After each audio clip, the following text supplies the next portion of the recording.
Welcome back to the Stoop, football fans. It's your boy Lolo. I'm here in the basement again for another late night session of On the Stoop with Lolo. We are talking about the Premier League matches that happened today.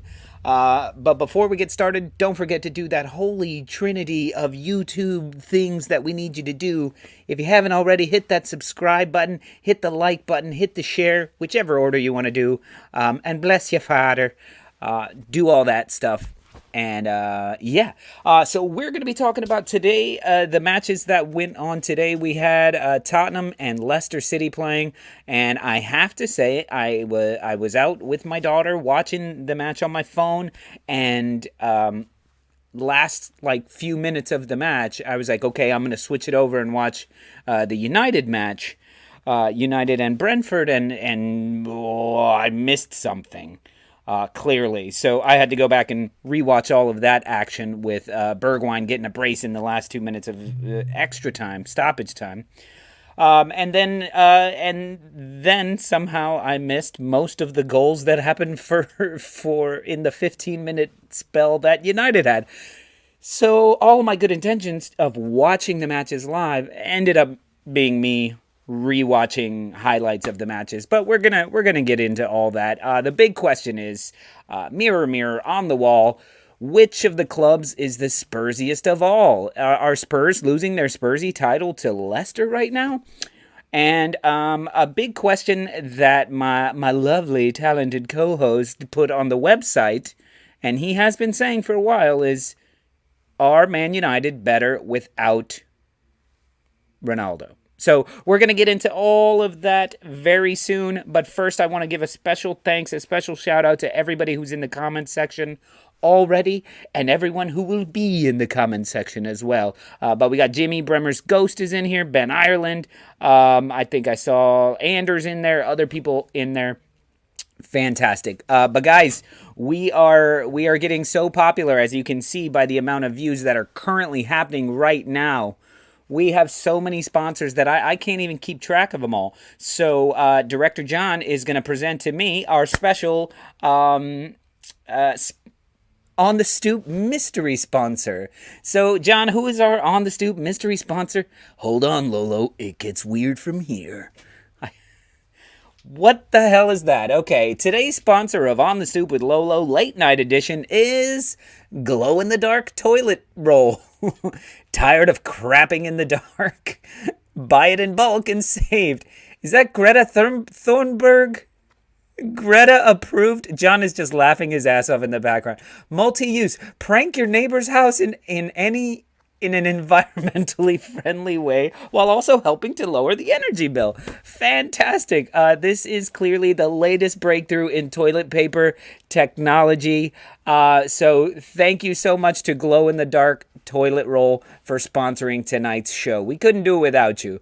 And you know who else I couldn't do it without? He's been gone the past few days, but he is back and ready to kick off. Everybody, you know him, you love him. Get back in here, Mr. Mark. You know, I thought they destroyed all those bog rolls when they were responsible for about 90% of all anal cancer. You know, I mean, seriously, the glow in the dark? You want to take something glow in the dark and you want to put it up against your ass? I don't think so. Greta, what are you thinking? Hey, man, Dude, really great to be back. I didn't know that was a real thing. But clearly they sponsor our show. I mean, shit, they bought me one beer. They got bog roll that's, money. I guess. I don't know. I wonder if I like the stuff that the Bears like. We can't say it. They don't sponsor our show. Yeah, we can't be sponsored by them. If we refer to toilet paper at any point in this show, it has to be glow in the dark brand toilet paper. Preparation H-bomb. Yeah. And who says bog roll, by the way? Is that all of the UK or is that just English? I know that's what I know. Anisha in Ireland had referred to that a couple of times. Bog roll. Bog roll. I don't know. You got to go to the bog. I don't know. It is really terrible. And how does a classy chick like Anisha go, pardon, do you have a spare bog roll? What? No. Classy ladies in Britain, they don't go to the bog. They just BX Gunner, good to see you, man. Evan Macronomical, good to see you as well. Bandy Fornaski, who Bandy and I have been going back and forth on Instagram about the offside thing. And I have to say, I didn't write you back on that last one, but I agree with you. I thought Bowen was offside.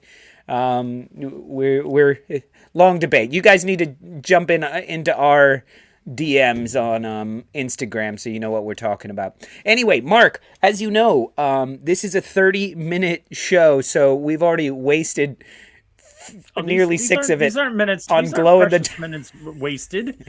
We were sponsored, and we have to comment on the sponsorship. And you know what? I guess I feel very weird moving us on to Leicester City, Tottenham, Manchester United, a very bad Brentford. Maybe we should just keep talking about. I think we should mail some of those glow in the dark rolls to Brentford because I know I was on the Brentford train. I was loving them. You were, man. And then Rea got hurt, and he's out indefinitely with having knee surgery. I think he's done for the season. And yeah, man. Here we are. They're barely holding water. Now, granted, they've had a bit of a brutal schedule lately. I mean, they had Liverpool on Saturday or Sunday. They get Man United on today, Wednesday, and then they get the Wolves on Saturday. That's a tough little run in less than a week or in a week. Yeah, definitely. It is rough. But you know what? As much as they want to bitch about a rough schedule, I don't want to hear it. You know who has the roughest schedule? Director John right now. Because do you guys understand that he's running this show right now while his New York Rangers are playing? They started the first 5 minutes of the game down two goals. And now they're winning, I think. Right, John? Or no, not yet? 5-3? You're winning or losing? The Rangers had Bergwijn and they're up on their 5-3. They clearly have Bergwijn. Is Bergwijn on that team as well? So if you guys don't see your comments popping up as fast, make them Rangers-oriented, and they will. He'll see that out of the corner of his eye. So screw you, Brentford. You think your schedule's tough? Try being a director of a glow-in-the-dark toilet paper-sponsored YouTube channel in Brooklyn. There we go. Our loyal sponsors. We know them and we love them. But yeah, tough titty, said the kitty, but the milk's still good. Does not apply for Brentford. No, it doesn't. I don't think it really applies for anybody because as far as I'm concerned, that's the schedule. Tough shit. You play what's put in front of you.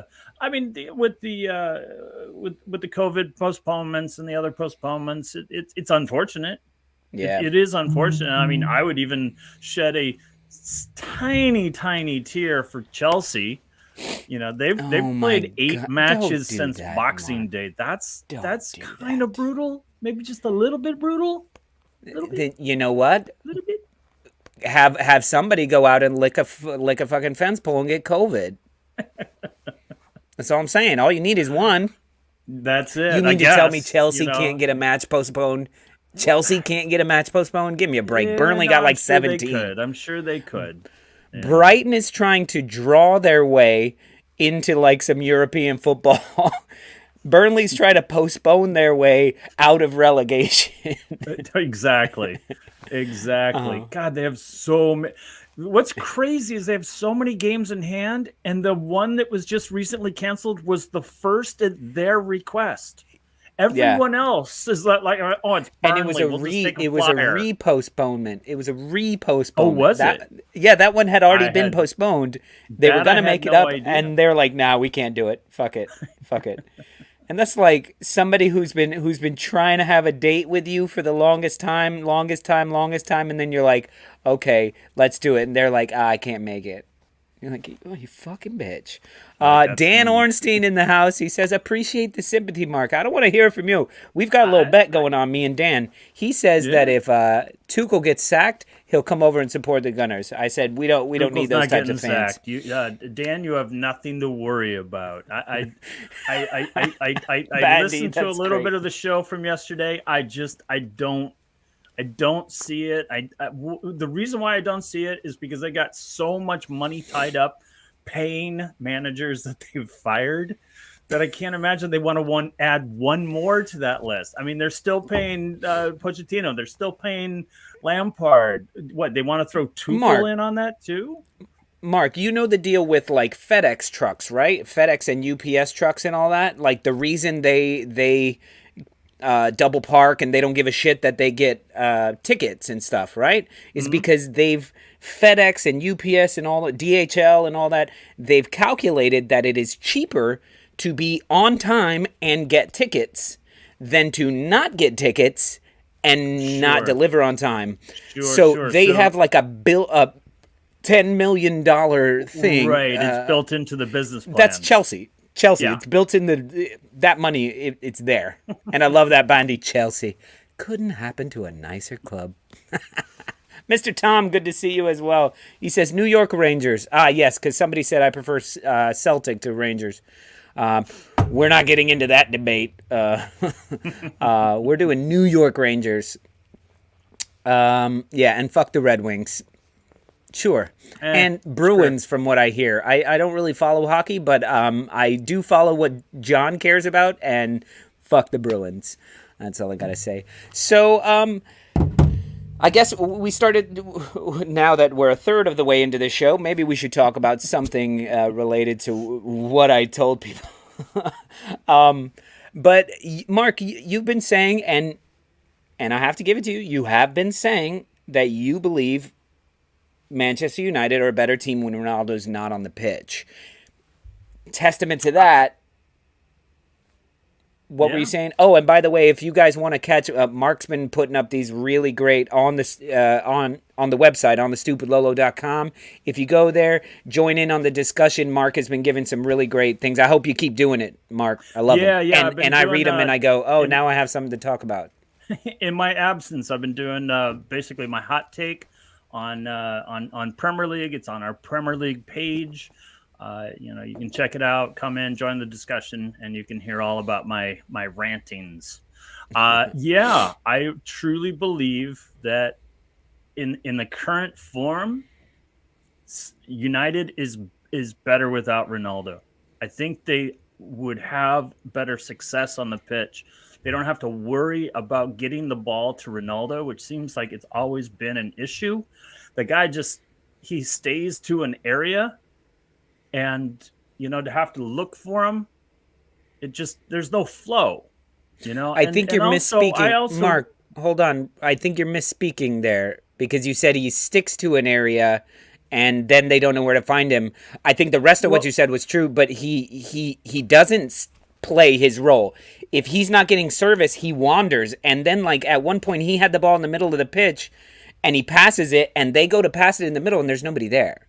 Yeah, I think that's. I think that's what you're. Yeah. That's why I'm saying. I think you misspoke. And I also think more importantly for me, look, when Ronaldo joined the team in the beginning of the season, we were like really kind of salivating over the fact of Bruno feeding him and passing him the ball, and that combination, that has never happened. They are not good together. They are not good together. And when he is either disinterested or off the pitch, which is happening, we're seeing more and more and more. I remember at the beginning of the season, you had said Ronaldo plays 90. Ronaldo plays every match. And now with Rage on into the night, it's not working. He's playing less. Did you and less. see during the match? Much. Oh my God, they had to go have a sit down. The manager goes and sits next to him and has a little whisper session. Gives him a little it's during okay, the match, honey, during the match, and whispers sweet nothings in his ear. This was a bad decision, and it's bad look. It's getting up into one of the worst signings of the season. Or in the summer window, I got Lukaku and I've got Grealish up there in the really bad. But Ronaldo and what? Listen, Mark, I know you don't play. I know you don't play FIFA, but it's something I've always said. Like FIFA, they do their research in this game, and like when you're playing on a team with Ronaldo on the team, First of all, if you shoot, he's more likely to score than any other guy that you might play with. Like, you can kind of fuck up a little bit, and he still probably will score. So that's, slanted towards him. But there's matches that you play in FIFA. If you have Ronaldo and you don't pass it to him enough, you can't find him. Like, literally, you're trying to find him, and he's over in left back, like, talking to a butterfly. That is an amazing... It's an algorithm. He's a fucking algorithm. That's what I was going to say. It's an amazing AI algorithm that they've built in, because it's, when in the pursuit of making it as realistic as possible. Absolutely. When you sub him out, does he throw his jersey? And you can't. You can't. You try to sub him out. It's got a little lock on it. You Probably. I've never he tried has to score a out. hat trick, and then you can get that's the achievement. Then you can let him out. Yeah, just because he needs that applause. Right. Right. But look, I think going back to where you were saying, and then I kind of clarified. That's what I really noticed today was moments like that where they're having they were having some issues trying to get the ball through the midfield, and then when it's like, oh, they finally did. They broke through. Fred, actually, I remember making a good move, and I was like, who was that? And they go, Fred, with a turn. I was like, Fred? Which Fred? Fred Flintstone, because not Fred. Actually, I but think then Fred's he goes had to a pass pretty it. Decent season, yeah. He does. And we forget, he's Brazilian, so he does have a little bit of flair in there. But you saw him, like, make a good move and go, like, there's nobody here. There's 5 Brentford players, and right. Ronaldo's near the center circle.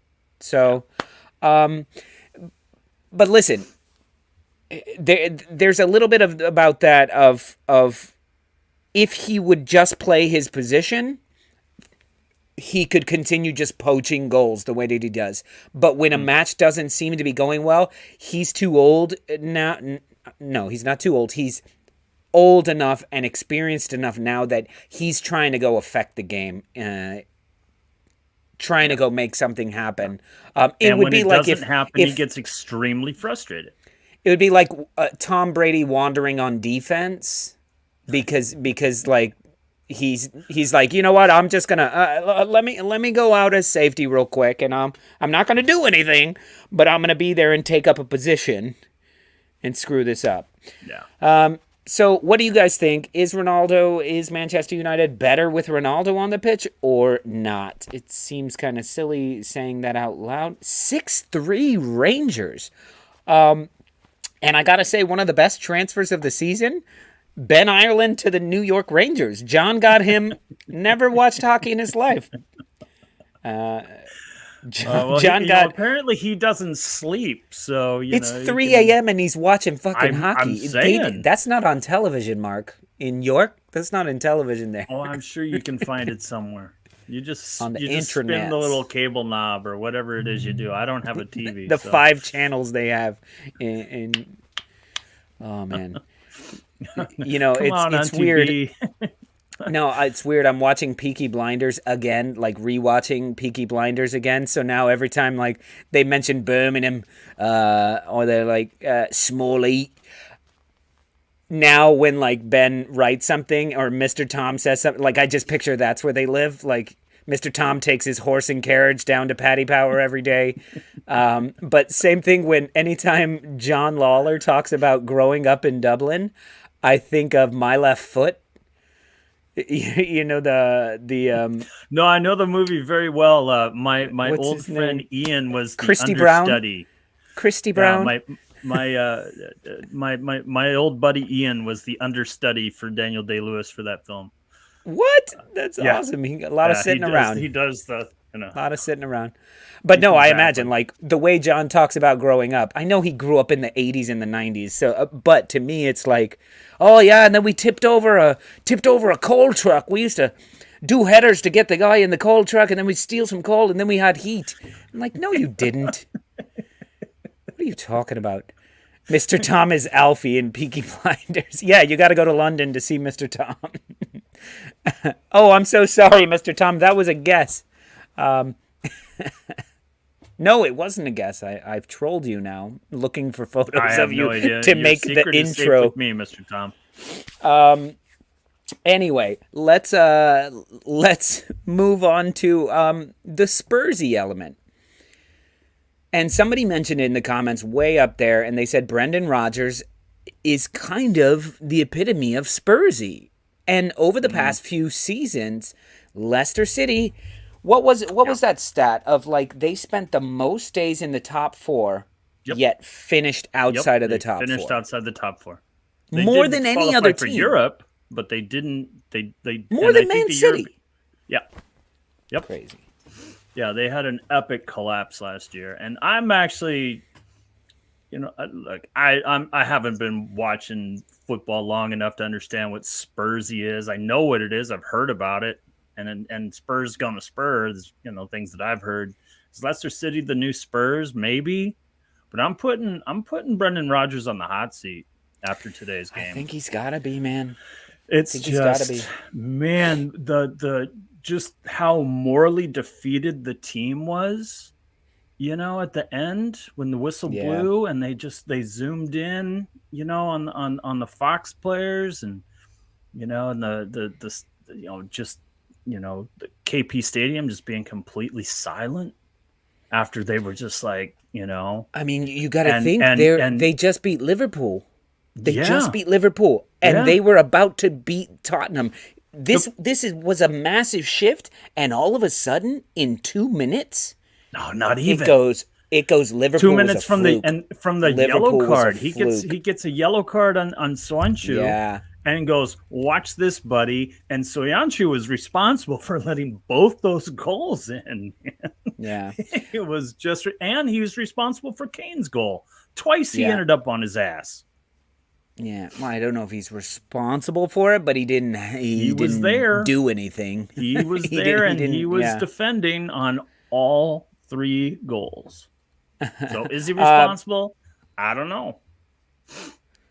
Evan says, the Macronomical says, Brendan Rodgers has bottled things late season, like every season he's managed in the Premier League. Why is anyone shocked by now?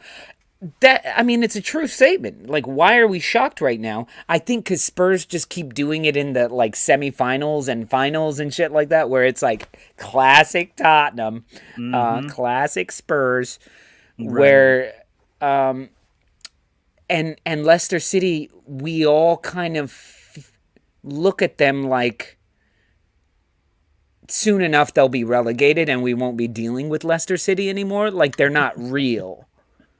I don't not necessarily real. see that happening anytime soon, but I think like destiny is going to be mid-table despite their talent. They're a very, very sucks. talented team. Dan, Vardy right now is hurt, hamstring injury, and Nacho's in Africa right now, isn't he? Hey, look at that. That has to be the best reasoning I've ever heard of why Vardy and Iheanacho cannot play together. One's in Africa. They get together on the pitch. I mean, he's hurt, and one is smoking cigarettes in a hospital bed. Right. He tore his butt. Vardy said, "Can I smoke in here? This is a hospital, Mr. Vardy." Question stands. No, Dan, we're just fucking with you. Win healthy. I don't know. I would like to see it, but I think they kind of play the same position. I can't imagine Iheanacho out on the wing. And they have played together. Maybe as like a 1-2 or like Iheanacho's behind 2 up front. Vardy. 2 up front. Yeah. But beyond those 2 players, listen, if most of the teams in the league could use at least one player off of Leicester. They are full of talent. Like, how many teams wouldn't take James Maddison, wouldn't take Yuri Tielemans, wouldn't take Vardy, wouldn't take Kasper Schmeichel, people like that. And all through even teams like, you mean to say like none of these teams would want Harvey Barnes? Like, Harvey Barnes has been killing it. I've always liked him. So they're full of talent, and just defensively. They're just, I don't, They and they just make a got lot James of mental Justin back. mistakes. That was good, but Yeah. but he didn't help. He didn't help very much. No, he did not. So the mental mistakes, then that goes to your manager, right? Yeah. So how long does Brendan Rodgers last? Dan, do you guys want Brendan Rodgers over at Chelsea when you fire Tuchel this season? Not firing Tuchel. They absolutely Not are. firing. They absolutely are. No. Arsenal are holding out, not sacking Arteta so they can get. God. These are standard players. Yeah. I think they're Bobby. I think they're quality. Vardy's quality. Iheanacho's quality. Madison's above Despite average. Tielemans' mistake today, passing it directly to a Spurs player. I'm not sure who it was. Yeah. That was a breakdown. You're not supposed to do that, son. You're supposed to send it out wide and far. So listen, but I think Leicester has quality. I do too, man. I'd rather more players that are on Leicester than I would Tottenham. But let's look at it. This match, by the way, had it ended 2-1 to Leicester, I definitely would have felt that Leicester stole that match because Tottenham were all over them. Tottenham, I hate to say it, but that was one of Harry Kane's best matches of the season. He could have had more. Yeah, he was stellar. If Son was there, stellar. you could see he had the ball and he's like, "Okay, where you at?" And nobody was there running forward. Mm-hmm. He was very good. It really hurts anytime I know it's really hard to say, but it's almost, at least for the Spurs fans, it's almost as if like the universe has corrected itself because he was so invisible for so long, and now he's starting to come into form, and it's just like the Spurs fans are just like, they've got a little extra, spring in their step. Maybe they find they find that 5-pound note in their sofa, and they're like, oh shit, drink the money. I like that. Leicester are going to become Everton, and then Evan says Leicester are already Everton, and Everton are Burnley right now. Like, who are Everton? Jesus. Tempted to bet on Everton going down and Sandcastle staying up. That but you'd probably get a good return for that if it happened. If anything, no matter what the result, Leicester would have been in the same spot. They wouldn't have gone up. They didn't go down. Yeah, but just been in the same spot. But as I was saying last night, all the teams would. And all the fucking fans would do better right now to stop looking at your position in the table and just focus on your next match because there's too many games in hand and not consistent. Really ridiculous. So it's like, so my whole focus today was Tottenham not winning. That's all I wanted. Right. Was Tottenham not winning and Man United not winning, and then what the hell happened? It was looking good for a second, but yeah, just go on, win your next match, and keep doing it. Guys, we're about at the end of time for the show today, but let me just let you guys know, especially our Leeds United fans who are in the house, we got some really good news earlier, and that is that tomorrow we will be back having tea time with James. 1 p.m. Eastern time, that's 6 p.m. in the UK. That's some other time in other time zones. But yeah, we'll be talking all about Leeds United. We'll be doing a full hour with James because we haven't been able to talk to him recently. And James has got a lot to say. He's got a lot to say. And my big question is, have Leeds United turned the corner? So we'll see. We'll see what he has to say. Me and Mark got some shit to say. It'll be a quick hour too. So make sure you guys get in there, get in the comments, and then also, guys, don't forget about happy hour on Friday, 7 p.m. Eastern. That's midnight in the UK. Go get your drinks. Come join us. We'll be talking about the, I think, Watford play. on Friday. Is Watford Norwich or somebody like that. So Yeah, yeah, another that'll be fun. El Crapico. But we'll be doing lots of banter. We'll probably be doing some start, bench, boot, and we will definitely be doing trivia and probably even Mr. Tom's little segment, which is where Mr. Tom gives us his his picks, his weird picks, his weird parlays for the week. If you want to bet on some of these, he gives you his advice. Are we allowed to do that with what's going on? It's now legal in New York, so but Okay. we're telling people we're not. You can't bet on our site, so It's official. We have a disclaimer. oh yeah, we have a disclaimer on our thing. Fair enough. Roll that beautiful footage, John. Let's see it. Betting in the dark with Mr. Tom. Come on, love, place your bets. I love it. So, guys, it's gonna be Arsenal's yellow cards. That situation. We were save gonna that for happy hour. Yeah, we're gonna save that for happy hour once we have a little bit more information about that. We don't like too much information, but maybe a little bit more than what we have. But Mark, so glad to have you back. Director John, Great to thank be you for back. Thank you paying very a much. little bit of attention as your Rangers kicked some ass. And thank you to everybody who's in the comments there. And yes, Cyril is famous. Mark made sure I put Cyril in there. All right, good night, guys. We'll see you tomorrow. Peace.